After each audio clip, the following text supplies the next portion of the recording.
Umpumelelo needs to man up and fix the situation, or else he will never find a peace lana ku social media. So people are coming from Mpumelelo, and Musamsaleko is praising him after posting this on his social media page. So anyway, guys, let's get to start today. You know, the result has some piece of welcome to Truly Entertainment. Thanks so much for joining me. So don't forget to subscribe, to like, a comment. Happy Friday. Please take care of yourself. For I love you. So anyway, guys, this is what Mpumelelo posted on his Instagram account. As you can see, it's a beautiful picture himself and Singabako. We know that one thing about Singabako, guys, he always get posted lana ku social media ya Mpumelelo.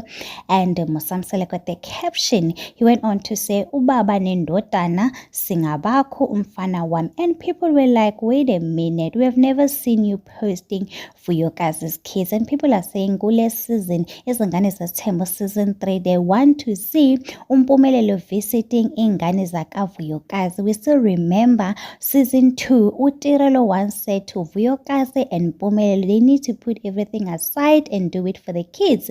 So they are saying ukuthi since Utirelo Mpumelelo listen to Tirelo, let's hope Mpumelelo and Tirelo, they do talk about the situation yakaVuyokazi and they do fix it, because Mpumelelo and Tirelo, you can see they do understand each other and they have a strong communication. So maybe Utirelo since knows how to talk noMpumelelo uzoyifixa le situation. People are saying ukuthi they have seen a trailer izingane zaThemba season 3 Sunday 7 o'clock on Mzansi Magic, and people are seeing ukuthi uMpumelelo, he's saying ukuthi yena kule season there's no different, he's still the same Mpumelelo libhubezi lasemzomeni. Guys, people are saying ukuthi they do understand he doesn't want Vuyokazi back, but at least he must be a present father. So people are dragging him saying ukuthi Mpumelelo is not fair, he must stop posting Singabako, at least do it for Vuyokazi's kids. Anyway, guys, it is what it is. Don't forget to subscribe, to like, a comment. Happy Friday. Please take care of yourself. I love you. Bye.